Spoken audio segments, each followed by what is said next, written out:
Emang cocok Pak Pendeta ibadah kayak gitu?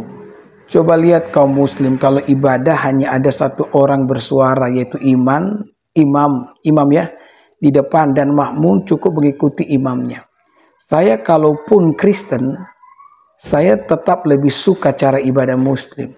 Mereka tenang, pasrah, bukan nyanyi-nyanyi seperti hiburan. Kalau kita membaca Alkitab, menyanyi bagi Tuhan adalah sebuah kesukaan bagi Tuhan. Tuhan senang ketika umatnya memuji Dia, ketika umatnya bernyanyi tentang Dia. Jangankan bernyanyi, di dalam Alkitab ada orang-orang yang menari bagi Tuhan. Mengingat bagaimana ketika Tuhan menyelamatkan orang Israel dengan membelah laut bagi mereka agar mereka berjalan di tanah kering. Sementara di tempat yang sama Tuhan menenggelamkan orang Mesir.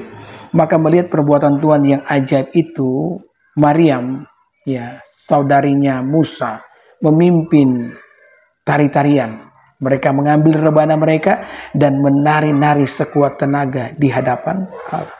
Bahkan Raja Daud yang diberikan kemenangan, Raja Israel yang penuh dengan kehebatan ini, menari-nari di hadapan Tuhan.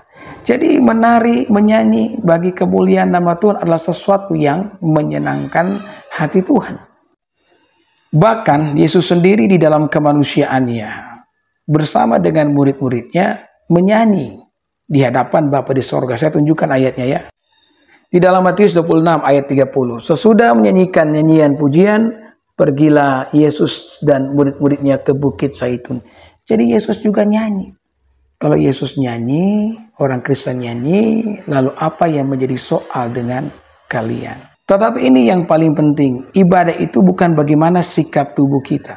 Mau kita berdiri kah? Mau kita duduk kah? Mau kita sujud kah? Mau kita lipat tangan kah? Mau kita buka tangan kah?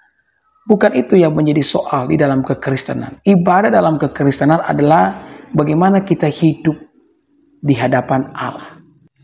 Dalam Roma 12 ayat 1, karena itu saudara-saudara, demi kemurahan Allah aku menasihatkan kamu, supaya kamu mempersembahkan tubuhmu sebagai persembahan yang hidup, yang kudus, dan yang berkenan kepada Allah. Itu adalah ibadahmu yang sejati. Jadi ibadah yang sejati itu ketika kita hidup dalam kekudusan, hidup di dalam kebenaran. Bukan bagaimana sikap tubuh kita ketika kita sementara kusuk dalam sebuah ibadah. Ya, hal itu juga adalah sesuatu yang penting. Tetapi yang lebih penting ibadah yang sejati adalah bagaimana kita hidup di hadapan Allah.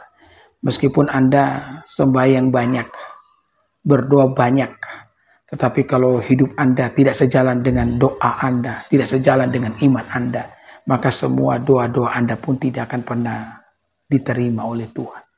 Maka ibadah yang sejati itu adalah bagaimana ketika kita hidup benar di hadapan Allah. Terima kasih atas pertanyaannya. Tuhan Yesus memberkati kita semua. Shalom.